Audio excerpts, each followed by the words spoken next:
Hello student, welcome to my channel Sarman lecturer. आज का ये वीडियो क्लास 10 2023 बोर्ड एग्जाम में जितने भी स्टूडेंट पेपर देने वाले हैं, आज का ये वीडियो लास्ट तक जरूर देखना।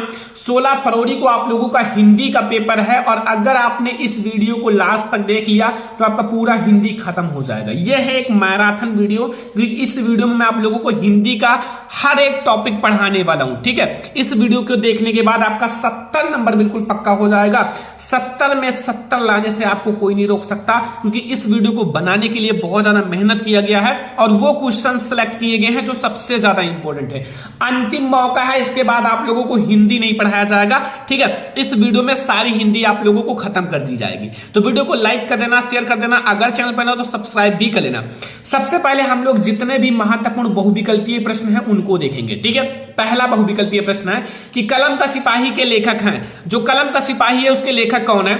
ऑप्शन नंबर का है अमृत राय, खा है गुलाब राय, गा है प्रेमचंद्र एंड घा है वैद्यनाथ मिश्र। तो बच्चों, कलम का सिपाही के लेखक कौन है? कलम का सिपाही, तो कलम के सिपाही के जो लेखक हैं वो है अमृत राय। कौन है? अमृत राय। तो कलम का सिपाही के लेखक कौन है? अमृत राय। याद कर लेना, ये बहुत ज्यादा इंपॉर्टेंट क्वेश्चन है, आपको बोर्ड एग्जाम में जरूर देखने को मिलेगा। मैं कह सकता हूं 100% देखने को मिलेगा, क्योंकि ये हर एक model paper, previous paper, guide सब में आप लोगों के लिए इंपॉर्टेंट बता रहा है। ठीक है, दूसरा है त्यागपत्र किस विधा की रचना है? जो त्यागपत्र है वो किस विधा की रचना है? जीवनी विधा, उपन्यास विधा, नाटक विधा, निबंध विधा। तो जो हमारा त्यागपत्र है वो किस विधा की रचना है? त्यागपत्र। तो बच्चों, त्यागपत्र जो है वो हमारा उपन्यास विधा की रचना है। किस विधा की रचना है? उपन्यास विधा। ठीक है, तो त्यागपत्र किस विधा की रचना है? उपन्यास विधा का। ठीक है, तो हमारा क्वेश्चन नंबर सेकंड का ऑप्शन नंबर खा बिल्कुल सही है कि जो त्यागपत्र है वो उपन्यास विधा का रचना है। ठीक है, लहरों के राजहंस के लेखक कौन है? लहरों के राजहंस के लेखक का नाम बताना है। मोहन राकेश, प्रेम घन, गुलाब राय, रामधारी सिंह दिनकर। लहरों के राजहंस, तो लहरों के राजहंस के लेखक कौन है? सारे स्टूडेंट को पता होगा। अगर नहीं पता हो तो मैं आप लोगों को बता देता हूं कि लहरों के राजहंस के लेखक मोहन राकेश जी हैं। कौन है? मोहन राकेश। ठीक है, लहरों के राजहंस के लेखक कौन है? मोहन राकेश। याद रखना, वेरी इंपॉर्टेंट क्वेश्चन है। हमारा क्वेश्चन नंबर 3 है। क्वेश्चन नंबर 4 देखो, शुक्ल युग की कलावधि है। शुक्ल युग की कलावधि है 1850 से 1900 तक, या 1920 तक, या 1900 से 1938 तक, या 1938 से 1947 तक। शुक्ल युग की कलावधि कब से कब तक है? तो 1919 से 1938 तक है शुक्ल युग की कलावधि। शुक्ल युग की कलावधि जो है वो 1919 से 1938 तक है, याद रखना। ठीक है, मेरी आत्मकथा जीवनी के लेखक हैं। मेरी आत्मकथा जीवनी के लेखक कौन है? वेरी इंपॉर्टेंट है बच्चों। मेरी आत्मकथा जीवनी के लेखक डॉक्टर राजेंद्र प्रसाद, या फिर जयशंकर प्रसाद, या फिर हजारी प्रसाद द्विवेदी, या फिर हरिवंश राय बच्चन। तो मेरी आत्मकथा के लेखक कौन है? मेरी आत्मकथा के लेखक जो हैं वो कौन है? डॉक्टर राजेंद्र प्रसाद। कौन है? Doctor Rajendra Prasad. Question number 5 का हमारा का वाला ऑप्शन सही है कि हमारी जो मेरी आत्मकथा है उसके लेखक हैं doctor Rajendra Prasad. Question number 6 देखो, रस मीमांसा के लेखक हैं। रस मीमांसा के लेखक कौन है? ऑप्शन नंबर आपके पास का है गुलाब राय, खा है आपके पास आचार्य रामचंद्र शुक्ल, या फिर भगवत शरण उपाध्याय या जयप्रकाश भारती। रस मीमांसा के लेखक, इस क्वेश्चन का आंसर 100% स्टूडेंट को पता होगा कि कौन सा है, और ये 100% फिक्स है कि आएगा भी, क्योंकि बहुत ज्यादा इंपॉर्टेंट क्वेश्चन है। ठीक है, तो रस मीमांसा के जो लेखक हैं वो कौन है? तो वो है आचार्य रामचंद्र शुक्ल जी। कौन है? आचार्य रामचंद्र शुक्ल। ठीक है, तैयार रखना, बोर्ड एग्जाम में आए छाप कर आना, छोड़ कर नहीं आना एक भी क्वेश्चन। ठीक है, जो क्वेश्चन ना आए कमेंट कर दो। ठीक है, उसका आंसर तुरंत मिलेगा। कीर्ति कंकाल के लेखक हैं। जो कीर्ति कंकाल है उसके लेखक कौन है? जयशंकर प्रसाद, राम कुमार वर्मा, मुंशी प्रेमचंद, मैथिली शरण गुप्त। कीर्ति कंकाल, तो कंकाल के लेखक कौन है? जयशंकर प्रसाद जी हैं। कौन है? जयशंकर प्रसाद। तो कंकाल के जो लेखक हैं वो जयशंकर प्रसाद जी हैं, याद रखना। साकेत महाकाव्य के रचनाकार कौन है, या साकेत महाकाव्य की रचना किसने की है? वेरी इंपॉर्टेंट क्वेश्चन है। साकेत महाकाव्य की रचना किसने की है? आप लोगों को पता होगा, मैथिली शरण गुप्त ने, या जयशंकर प्रसाद ने, या नरिपतन अल्लाह, या कबीर दास। साकेत महाकाव्य, तो साकेत महाकाव्य की रचना की है मैथिली शरण गुप्त जी ने। कौन किया है? मैथिली शरण गुप्त जी ने, याद रखना। ठीक है, मैथिली शरण गुप्त जी ने किया है जो साकेत महाकाव्य की रचना। ठीक है, अगला क्वेश्चन आप आ जाओ। अगला क्वेश्चन राम कुमार वर्मा द्वारा रचित प्रबंध काव्य है। राम कुमार वर्मा द्वारा रचित प्रबंध काव्य है आंसू यामा उच्चारण चोखे चौबदे। राम कुमार वर्मा के द्वारा आपको बताना है, राम कुमार वर्मा के द्वारा जो रचित प्रबंध काव्य है वो कौन सा है, तो वो है उच्चारण। क्या है? उच्चारण जो है वो राम कुमार वर्मा के द्वारा रचित हमारा प्रबंध काव्य है। क्वेश्चन नंबर 9 का हमारा ऑप्शन नंबर ग जो है बिल्कुल सही है, याद रखना। क्वेश्चन नंबर 10 देखो, क्वेश्चन नंबर 10 में पूछ रहा है कि निम्न में से रीति काल के प्रमुख 2 कवि का नाम बताना है। रीति काल के 2 कवि का नाम, पद्माकर या बिहारी या का और खा दोनों या सूरदास। रीति काल के बताना है, रीति काल के प्रमुख 2 कवि का नाम। ठीक है, तो रीति काल के जो प्रमुख 2 कवि हैं वो हैं पद्माकर और बिहारी। कौन है? पद्माकर और बिहारी। ठीक है, ऑप्शन नंबर का और खा हमारा बिल्कुल सही है। क्वेश्चन नंबर 10 तक आपको समझ में आ गया ना। क्वेश्चन नंबर 11 देखो, सारा क्वेश्चन याद कर लेना। ठीक है, आपसे रिक्वेस्ट है, इतना आप लोग कर सकते हो। जब मैं पढ़ा सकता हूं, आप लोगों के लिए दिन रात लिख सकता हूं और आप लोगों के लिए अच्छे अच्छे नोट्स बना सकता हूं, तो आप लोग पढ़ सकते हो। भविष्य आपका है। ठीक है, मैं आप लोगों के लिए ही इतना मेहनत करता हूं। ठीक है, देखो निम्न में से छायावाद युग के कवि हैं। छायावाद युग के कवि कौन है? सुमित्रा नंदन पंत, नारेंद्र शर्मा, दादू दयाल या कुतुबन। छायावाद युग के कवि बताना है, छायावाद युग के कवि। तो छायावाद युग के कवि कौन है? सारे स्टूडेंट को पता होगा, सुमित्रा नंदन पंत। कौन है? सुमित्रा नंदन पंत जो है वो छायावाद युग के कवि हैं। ठीक है, क्वेश्चन नंबर 11 तक समझ में आ गया। क्वेश्चन नंबर 12, निम्न में से छायावाद की 2 विशेषताएं कौन सी हैं? छायावाद युग की 2 विशेषताएं कौन सी हैं? का है मुक्ति प्राकृत चित्रण, या फिर कविता में हास्य और व्यंग्य के पुट का समावेश, या फिर हमारा श्रृंगार और प्रेम की भावना, या फिर प्राकृत का मानवीकरण। तो इसमें से आपका कौन सा सही है ये आपको बताना है। तो आई होप कि आप लोगों को पता भी होगा, क्योंकि वेरी इंपॉर्टेंट क्वेश्चन है। तो इसमें हमारा देखो पहला और दूसरा ये नहीं सही है। आपका गा, आप लोगों का क्वेश्चन नंबर 12 का गा और घा वाला सही है। कौन सा सही है? श्रृंगार और प्रेम की भेदभावना और प्राकृतिक का मानवीकरण, ये दोनों आप लोगों का ऑप्शन सही है, याद रखना। ठीक है, अगला है क्वेश्चन नंबर 13, निम्न में से मुक्तक काव्य के कवि हैं। मुक्तक काव्य के कवि कौन है बच्चों? मुक्तक काव्य के कवि बिहारी, कबीरदास, भारतेंद्र हरिश्चंद्र, जगनिक। मुक्तक काव्य के कवि कौन है? क्वेश्चन नंबर 13 का। तो मुक्तक काव्य के जो कवि हैं वो हैं बिहारी लाल जी। कौन है? बिहारी। ठीक है, मुक्तक काव्य के कवि। ठीक है, अगला क्वेश्चन देखो, कश्मीर सुषमा के रचनाकार हैं। कश्मीर सुषमा के रचनाकार कौन है? महादेवी वर्मा, श्रीधर पाठक, महादेवी वर्मा या फिर हमारा निराला। वैसे आप एक क्वेश्चन चेंज कर लेना, यहाँ जयशंकर प्रसाद कर लेना, कोई दिक्कत नहीं। ठीक है, यहाँ आप लोग कर लेना जयशंकर प्रसाद, ऑप्शन चेंज कर लेना क्योंकि एक जैसा ऑप्शन हो गया, जयशंकर प्रसाद। तो आपको यह बताना है कि कश्मीर सुषमा के रचनाकार कौन है, तो वो है श्रीधर पाठक। कौन है? श्रीधर पाठक जी जो हैं वो कश्मीर सुषमा के रचनाकार हैं। ठीक है, समझ में आ गया ना। 15 नंबर क्वेश्चन देखो कि निम्नलिखित में से कौन सी रचना पद्माकर द्वारा लिखी है? पद्माकर के द्वारा कौन सी रचना लिखी गई है? पद्माकर के द्वारा रसराज, कवि प्रिया, गंगा लहरी, शिवा बामनी। तो बच्चों जो पद्माकर के द्वारा लिखी गई रचना है वो है गंगा लहरी। कौन सी है? गंगा लहरी। क्वेश्चन नंबर 15 का हमारा खा वाला ऑप्शन सही है। क्वेश्चन नंबर 16 देखो, यहां हरिमुख मनहु मयंक पंक्ति में कौन सा अलंकार है? हरिमुख मनहु मयंक पंक्ति में कौन सा अलंकार है? ऑप्शन नंबर का है उत्प्रेक्षा अलंकार, रूपक अलंकार, उपमा अलंकार और उपरास अलंकार। हरिमुख मनहु मयंक, इसमें आपको अलंकार बताना है। तो बच्चों इसमें आप लोगों का जो है मनहु जनहु आ गया ना, तो ये सब उत्प्रेक्षा वाचक शब्द है, इसलिए हमारा उत्प्रेक्षा अलंकार होगा। कौन सा अलंकार होगा? उत्प्रेक्षा अलंकार। अपव्यय में कौन सा उपसर्ग लगा है? अपव्यय, अपव्यय में कौन सा उपसर्ग लगा हुआ है? अप या आ या अप या फिर हमारा आ। देखो उप है या आ है या अप है या बड़ा आ है। तो अपव्यय में आपका अप लगा हुआ है। क्या लगा हुआ है? अप। ठीक है, अप लगा हुआ है, ध्यान रखना। अगर आपको बोर्ड एग्जाम में 90% 95% लाना है तो ये वीडियो सबसे ज्यादा इंपॉर्टेंट है। ठीक है, पूरा आप लोग ध्यान से समझना। गिरावट शब्द में प्रत्यय है, गिरावट शब्द में प्रत्यय, लास्ट में वट जुड़ा हुआ है तो बच्चा वट ही होगा ना। देखो प्रत्यय पीछे जुड़ता है, उपसर्ग आगे जुड़ता है। अगर इसमें कंफ्यूजन हो तो उप का मतलब होता है आगे। ठीक है, उप का मतलब होता है आगे। ठीक है, उप, उप मतलब ऊ से ऊपर यानी कि आगे। ठीक है, और प्रत्यय जो है वो पीछे जुड़ता है। ये इतना आप लोग कंफ्यूजन क्लियर रखना, वरना इसमें कोई गलती मत कर देना, वरना दिक्कत हो जाएगा। ठीक है, शुभाशुभ में समास है, शुभाशुभ में समास कौन सा है?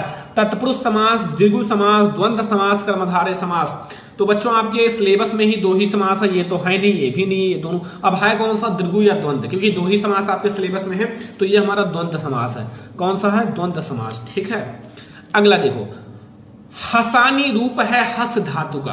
हसानी जो है वो रूप है हस धातु का, तो ये विधिलिंग लकार उत्तम पुरुष एक वचन है, या लंग लकार मध्यम पुरुष द्विवचन है, या लोट लकार प्रथम पुरुष एक वचन है, या विधिलिंग लकार प्रथम पुरुष बहुवचन है। ठीक है, हसानी तो बताओ जल्दी से, ये हमारा होगा विधिलिंग लकार उत्तम पुरुष एक वचन। ठीक है, तो ऑब्जेक्टिव मैंने 20 MCQ ऑब्जेक्टिव लिया है, 20 MCQ जो 100% वाले। तो स्टूडेंट अब हम लोग देखते हैं 21 नंबर ऑब्जेक्टिव क्वेश्चन जो बोर्ड एग्जाम के लिए वेरी इंपॉर्टेंट है, जरूर तैयार करके जाना। ठीक है, ये आप लोग देखो, इसमें लिखा हुआ है कि हंसी हंसी बांझे देखी दूल्हा दिगंबर को, और पाहुनी जे आवे हिमालय से उछा में, इनमें कौन सा रस है? ठीक है, इसमें आपको रस बताना है। ये सब बहुत ज्यादा इंपॉर्टेंट है, आप लोगों को पूरा तैयार करके ही जाना है, क्योंकि ये सारे आपके बोर्ड एग्जाम के लिए मोस्ट इंपोर्टेंट ऑब्जेक्टिव क्वेश्चन है, बहुविकल्पीय प्रश्न है, और आप लोग ये पूरा ऑब्जेक्टिव क्वेश्चन तैयार कर लेना। ठीक है, इसमें हास्य रस है, या फिर करुण रस है, या श्रृंगार रस है, या वीर रस है। देखो बच्चों,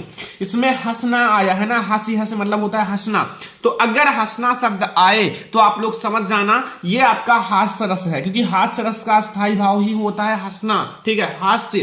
तो ये हमारा हो गया क्वेश्चन नंबर 21, और आप लोगों को जरूर समझ में आ गया होगा, क्योंकि बहुत ज्यादा आसान क्वेश्चन है। अगला देखो, लिखा हुआ है शोक आप लोगों का बिकल रोही सब रानी, रूपशील बल तेज बखानी, करही बिलाप अनेक प्रकार, परही भूमि तल एंड 12 ही बारी। ठीक है, अब इसमें आपको बताना है कौन सा रस है। ठीक है, इसमें भी आपको रस ही बताना है। देखो, एक ही रस आएगा, चाहे आपका हास्य रस आए या करुण रस आए। ठीक है, अब आप लोगों के बोर्ड एग्जाम में दो ही रस हैं, तो आप ये समझ जाना कि हमारा ये अद्भुत रस तो हो नहीं सकता, शांत रस तो हो नहीं सकता। अब बचे भैया दो ही, अब उसमें से आपका हास्य रस है या करुण रस है। अगर हंसना आ जाए तो हास्य रस है, अगर रोना आ जाए तो करुण रस है। ठीक है, इसमें मतलब रोही, ठीक है, विकल एंड आप लोगों का विलाप, इस सब का मतलब होता है रोना, दुखी होना, तो इसलिए हमारा करुण रस होगा। क्या होगा? करुण रस, याद रखना। ठीक है, बहुत ज्यादा इंपॉर्टेंट है। अगला देखो 23 नंबर क्वेश्चन, कि नील घन सावक से सुकुमार सुधा भरने को विधु के पास, पंक्ति में कौन सा अलंकार है? इसमें आपको अलंकार बताना है, रूपक अलंकार श्लेष, या फिर उत्तरपेक्षा अलंकार, श्लेष अलंकार, उपमा अलंकार। ठीक है, तो इस क्वेश्चन का आंसर आप लोगों को पता होगा। इसका हमारा राइट आंसर है उपमा अलंकार। कौन सा अलंकार है? उपमा अलंकार। ठीक है, तैयार कर लेना। हरिमुख मनहु मयंक में पंक्ति में कौन सा अलंकार है? हरिमुख मनहु मयंक पंक्ति में कौन सा अलंकार है? उत्प्रेक्षा अलंकार, रूपक अलंकार, उपमा अलंकार, अनुप्रास अलंकार। तो हरिमुख मनहु मयंक में कौन सा अलंकार है? उत्प्रेक्षा अलंकार, क्योंकि इसमें उत्प्रेक्षा वाचक शब्द आ गया है। मनहु जनहु, ठीक है, मनहु जनो, ये सब होता है उत्प्रेक्षा वाचक शब्द। अगला देखो, सुन केवट के बैन प्रेम लपेटे अटपट विषय एंड करुणा एन चिताई जानकी लखन तनु। ठीक है, अब आप लोग देखो, इसमें चौपाई है, रोला है, सोल्ठा है, छंद है। सबसे पहले आप ये समझना, इसका आंसर आप लोगों को कमेंट बॉक्स में देना है। देखो, चौपाई तो है नहीं, और आप लोगों का दोहा नहीं है। आपके सिलेबस में केवल दोहा यानी कि सोल्ठा और रोला है। अब मैं आपको देखता हूं आपने कितना पढ़ रखा है। बोर्ड एग्जाम 2 दिन बचा है, और आप लोग देखो कितना पढ़े हो। ठीक है, आप लोग पहली बात इस क्वेश्चन के आंसर में बताना कि आप लोग मात्राएं भी गिनकर बताओ। ठीक है, कि पहले और तीसरे चरण में कितनी मात्राएं हैं, दूसरे और चौथे चरण में, फटाफट से कमेंट बॉक्स में बताना। और अगर आपने मात्रा सही बता दिया तो ऑटोमेटिक आप बता दोगे कि इसमें सोल्ठा है या रोला है। ठीक है, जल्दी से आप लोग सभी बच्चे कमेंट करना। सबसे पहले आप ये बताओ कि पहले और तीसरे चरण में कितनी मात्राएं हैं, दूसरे और चौथे चरण में कितनी मात्राएं हैं। फिर आप ये बताओ कि कौन सा छंद है, रोला या सोल्ठा। जल्दी से आप लोग बताना, फिर मैं अगला देखता हूं। पन प्रत्यय युक्त शब्द है। पन मतलब होता है लास्ट में जिसमें पन जुड़ा हो। तो किसमें जुड़ा हुआ है? बचपन। तो बचपन मतलब होता है पन। ठीक है, समझ में आ गया। अश्व शब्द का पर्यायवाची है। अश्व शब्द का पर्यायवाची क्या है? तुरंग है, या फिर पिक प्रभूत, या विहंग द्विज, या मरकट कपि।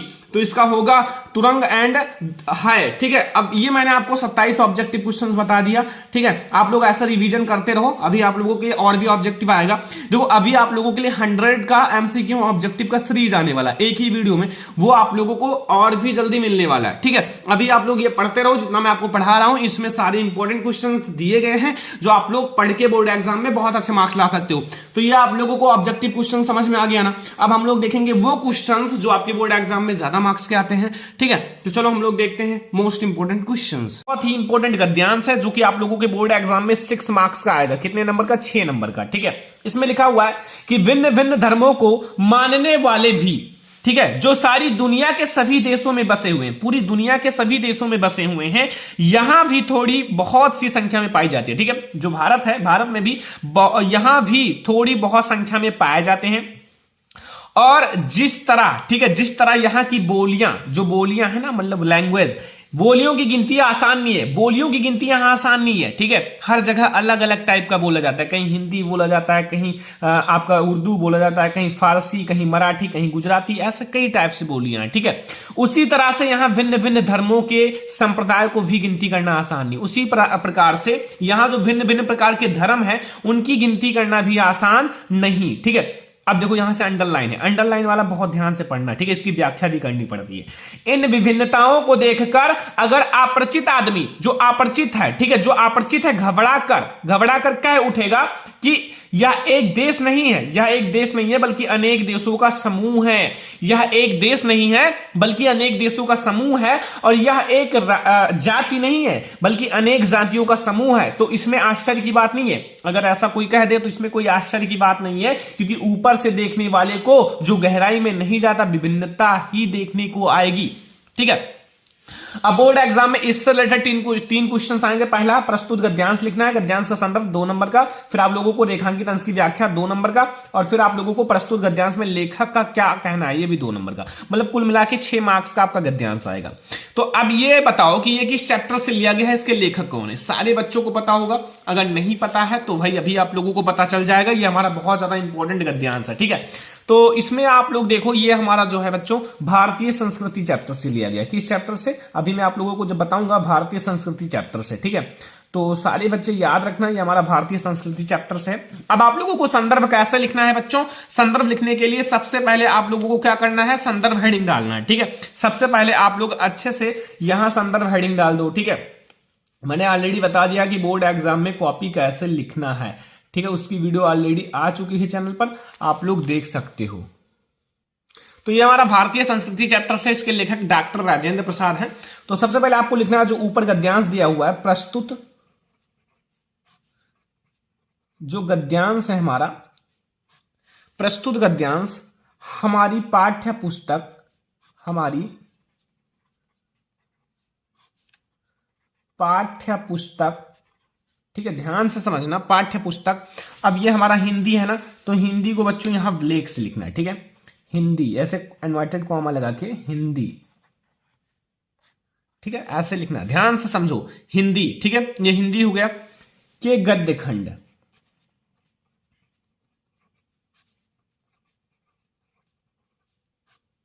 हिंदी के गद्य खंड में संकलित, इस जो चैप्टर का नाम तो मैंने बता दिया, अभी नहीं, अभी मैं आपको बताऊंगा पहले लेखक का नाम, डॉक्टर राजेंद्र प्रसाद। कौन है?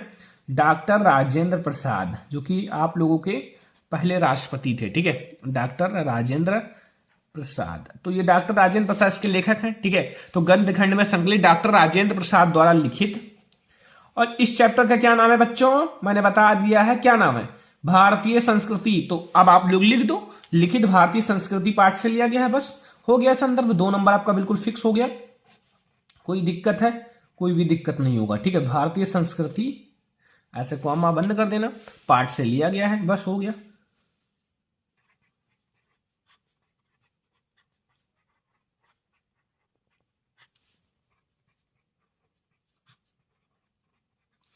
तो ये बच्चों हमारा हो गया संदर्भ। अगर आप ऐसे बोर्ड एग्जाम में लिख कर आओगे ना बच्चों, 2 में 2 नंबर मिलेगा। ठीक है, आप लोग याद रखना कि यहाँ हिंदी को आपको ब्लैक से करना है, फिर डॉक्टर राजेंद्र प्रसाद जो भी लेखक का नाम है ब्लैक से, और पाठ का नाम ब्लैक से, फिर आप लोगों का नंबर कोई नहीं काट सकता। अब हमें दूसरा करना है रेखांकित अंश की व्याख्या। रेखांकित अंश को 2-3 बार ध्यान से पढ़ना, ठीक है। लिखा हुआ है इन विभिन्नताओं को देखकर अगर अपरिचित आदमी घबरा कर कह उठेगा कि एक देश नहीं, यह एक देश नहीं बल्कि अनेक देशों का समूह है, यह एक जाति नहीं बल्कि अनेक जातियों का समूह है, तो इनमें आश्चर्य की बात नहीं है, ठीक है।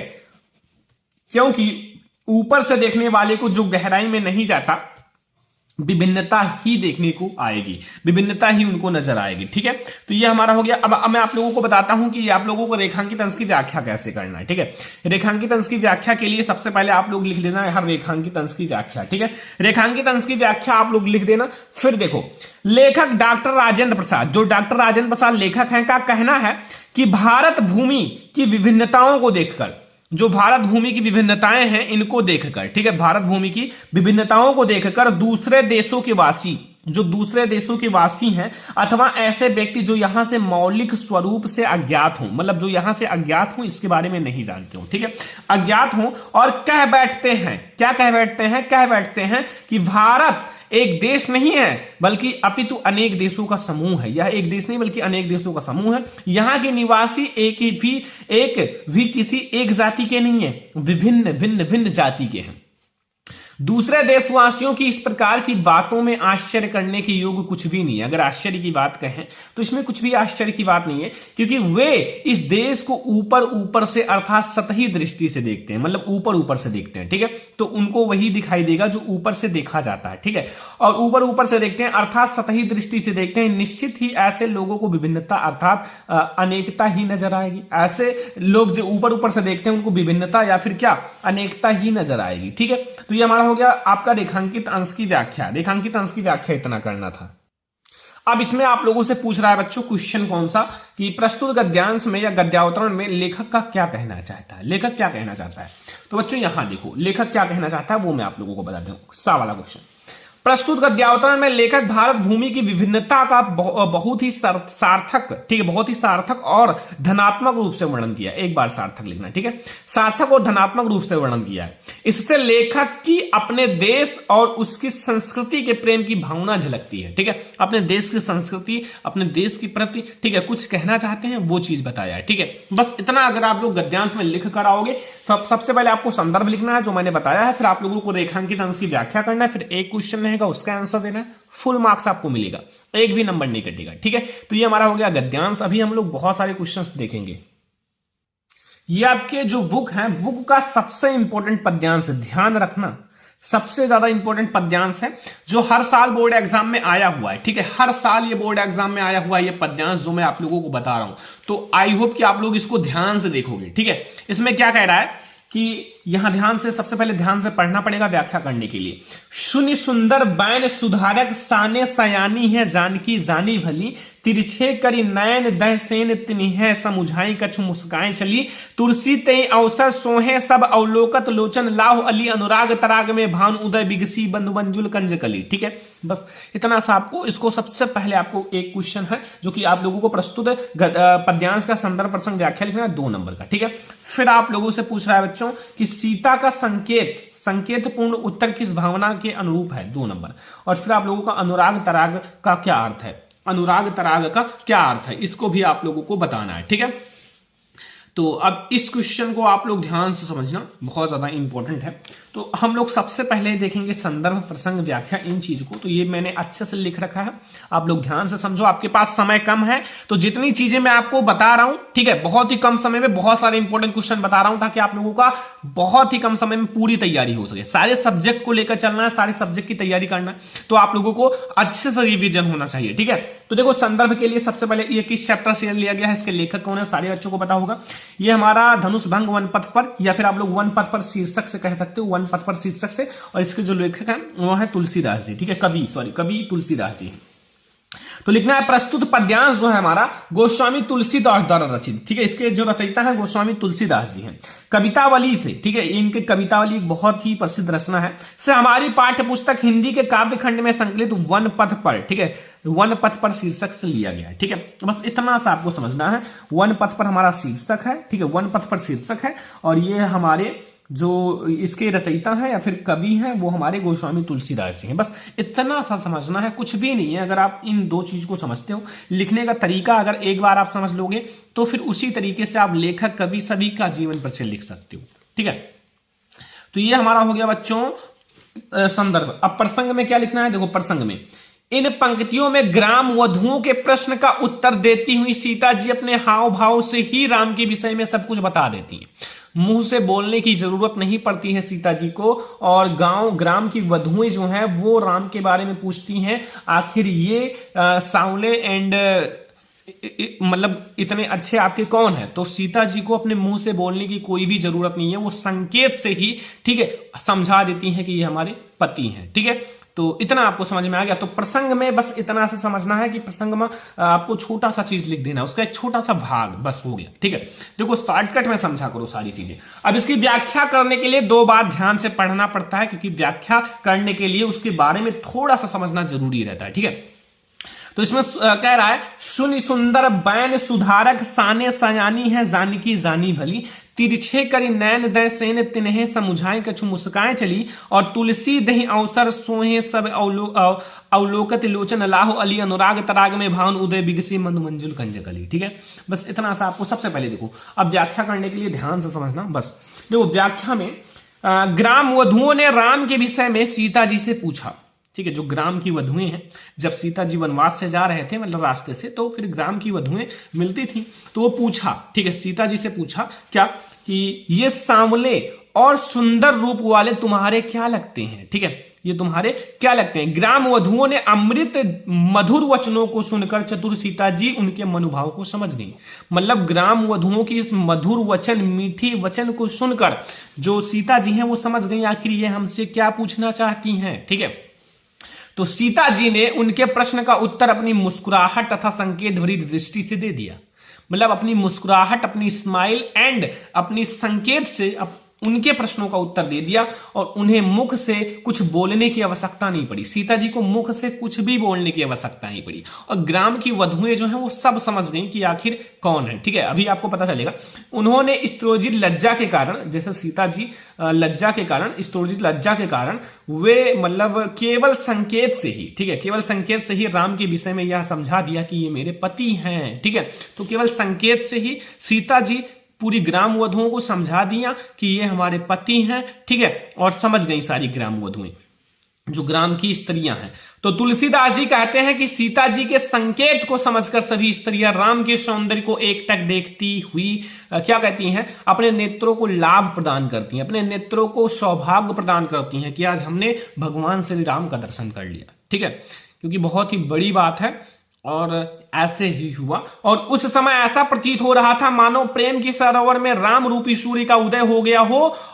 ठीक है, उदय हो गया हो, और ग्राम वधुओं ने नेत्र रूपी कमल की सुंदर कलियां खिल गई हो। ठीक है, जो ग्राम वधुएं हैं वो कलियां खिल गई हो, और श्री राम जी क्या है, सूर्य का उदय हो गया हो। ठीक है, सरोवर में राम रूपी सूर्य का उदय हो गया हो। बस इतनी सी व्याख्या करनी है, जो कि व्याख्या आप लोगों को समझ में आ ही गया होगा, बहुत ज्यादा आसान है। अभी आप लोगों से 2 क्वेश्चन पूछेगा, उस दोनों क्वेश्चन का आंसर मैं आप लोगों को अपनी भाषा में बताता हूं। ठीक है, लिखने की कोई जरूरत नहीं है, अगर एक बार समझ जाओगे तो फिर आप लोग हमेशा याद रहेगा।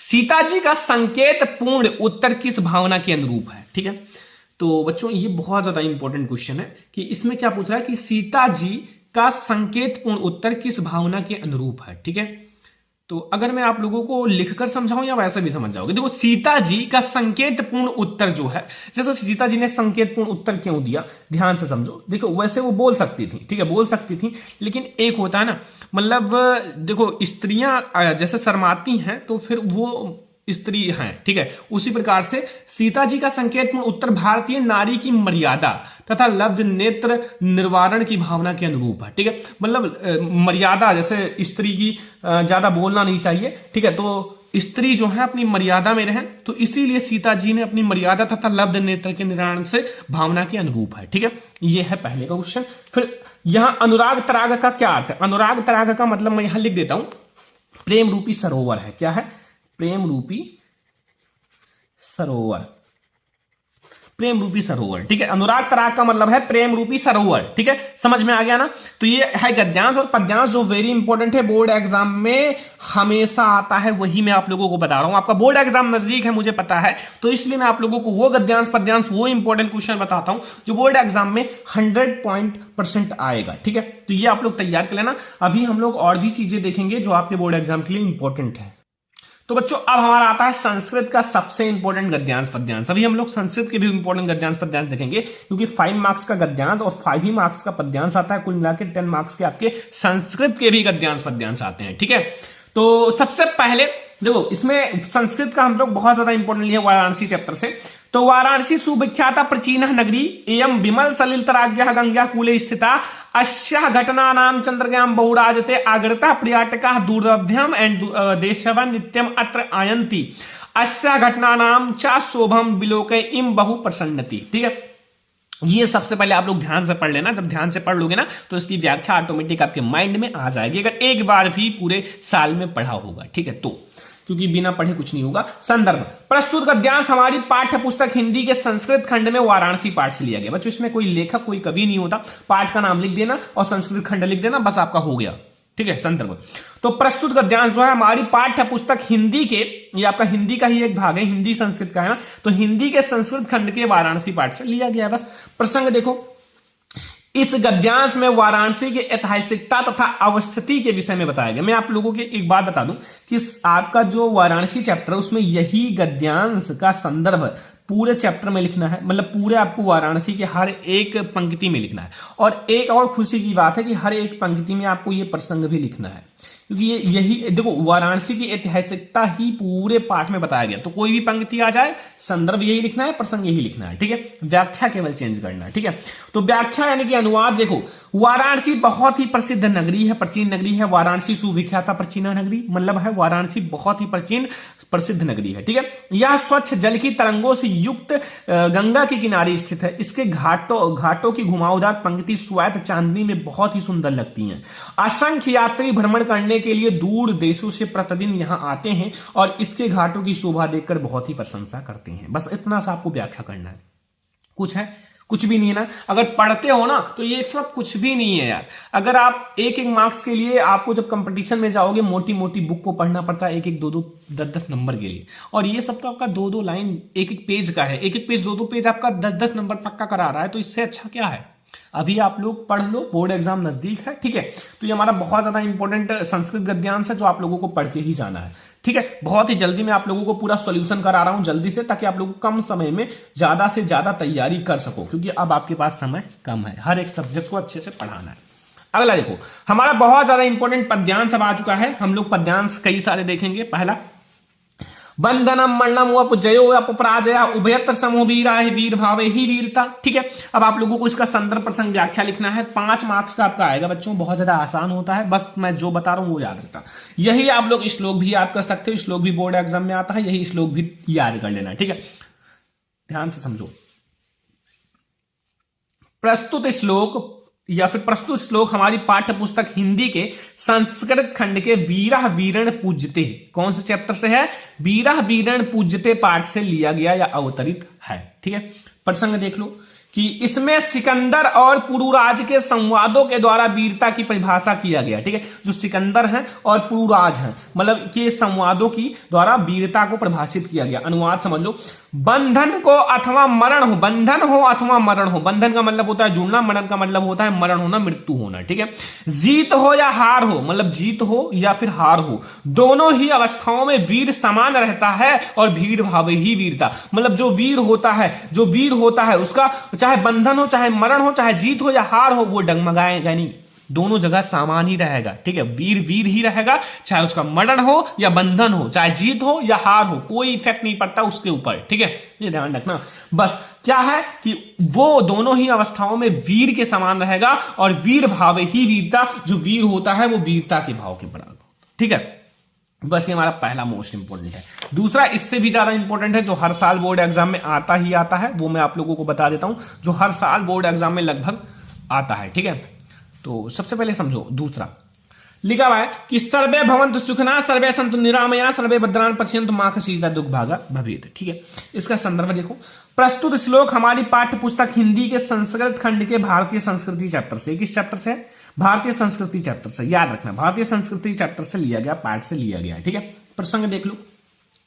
प्रस्तुत श्लोक में भारतीय की मूल भावना पर प्रकाश डाला गया। जो भारतीय हैं, भारतीयों की मूल भावना पर प्रकाश डाला गया। देखो, सर्वे भवन्तु सुखिनः का मतलब होता है सब सुखी हो, सब रोग रहित हो। ठीक है, सब सुखी हो बच्चों और सब रोग रहित हो, और सबका कल्याण को देखें, अर्थात सभी का कल्याण हो, कोई भी दुखी का भागी ना हो, अर्थात कोई भी दुखी का भागी ना हो, कोई भी दुख ना सहे। ठीक है, ये होता है सर्वे भद्राणि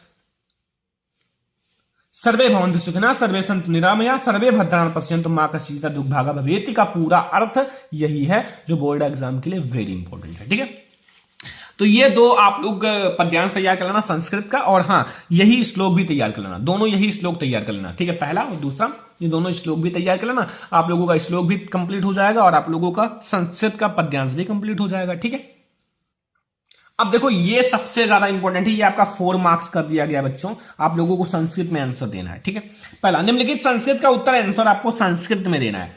तो मैं आप लोगों को जो पूरे बुक का सबसे ज्यादा इंपॉर्टेंट है वो मैं आप लोगों को इसी में बता दे रहा हूं। ये बहुत ज्यादा इंपॉर्टेंट वीडियो, अगर आप लोग पूरा देख लोगे तो सारा चीजें फिक्स हो जाएगा।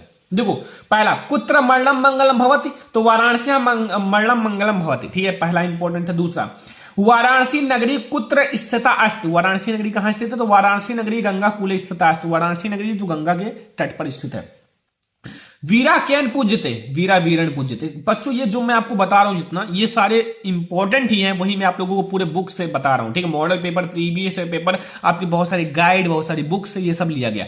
पुरु राजा केन सह युद्धम आक्रोध, तो पुरु राजा अलछेंद्रा सह युद्धम आक्रोध। ठीक है, पदेन बिना किम दूर आते, पदेन यानी कि पैर के बिना कौन दूर जा सकता है? पदेन बिना पत्रम दूरमत, पदेन के बिना पत्र जो है वो दूर तक जा सकता है। ज्ञानम कुत्र संभवत, ज्ञान से क्या क्या संभव है? ज्ञान समृतम संभव, ज्ञान से सब कुछ संभव है।